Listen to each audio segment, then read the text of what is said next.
Ese wowe ntabwo ujya utangazwa no kubona inyoni zidafatwa n'amashanyarazi igihe zicaye nko ku nsinga z'amashanyarazi cyangwa se zihagazeho cyangwa se zinaryamyeho? Ubundi usanga tumenyere ko zino nsinga zitwara amashanyarazi menshi cyane, haba ajya gucanira inzu zacu, amamashini cyangwa se imijyi minini. Nk'umuntu aramutse afashe kuri uru rusinga rw'amashanyarazi ashobora kuba yahura n'ibibazo bikomeye cyane, bishobora kumuviramo ibikomere cyangwa se urupfu.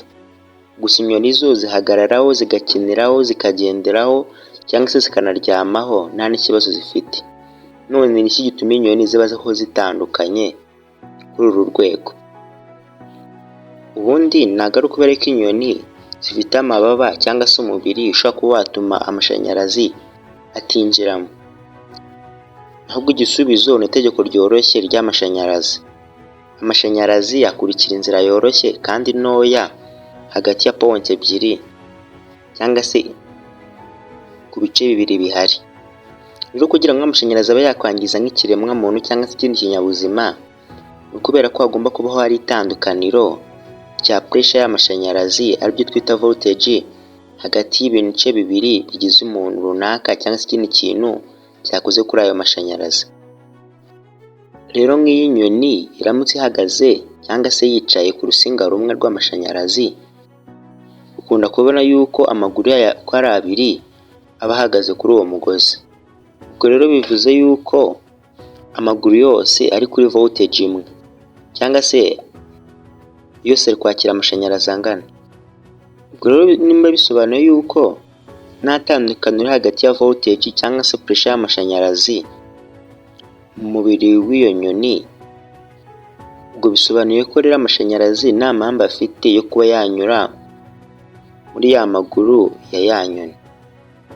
Kandi ubwo bisobanuye ko nimba nta mashanyarazi arimo aranyura muri ya nyoni, bivuze ngo nta kibazo ari bugire. Gusa hano hari ikintu ugomba kumenya cy'ingenzi. Ntabwo bisobanuye ko inyoni 100% zitafatwa n'amashanyarazi.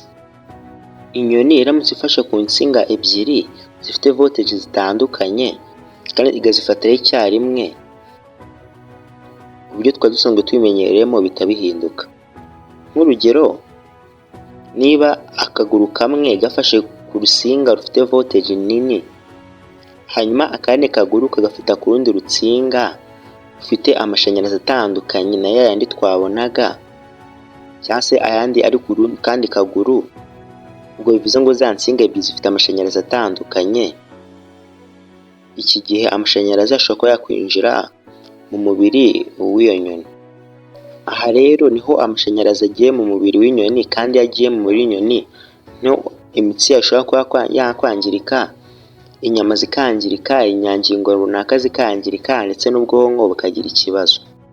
Niyo mpamvu rero inyoni zikunda gufata urutsinga rumwe kugira ngo zifate nyinshi.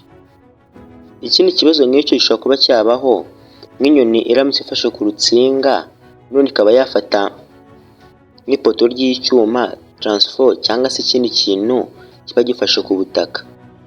Ibi ngibi bisobanuye ko amashanyarazi afite inzira yo kuba yanyuramo.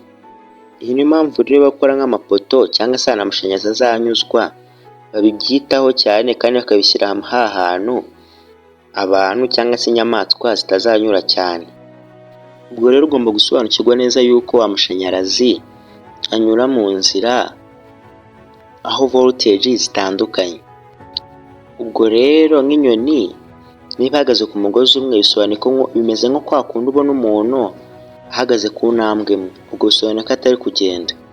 Gusa iyo inyoni iramutse ikoze ikiraro cyo kuba yatwara amashanyarazi atandukanye cyangwa se afite voltage zitandukanye, bisobanuye ko rero n'amashanyarazi yanyuramo. Njye nari iFabrics, wakoze kumva iyi video.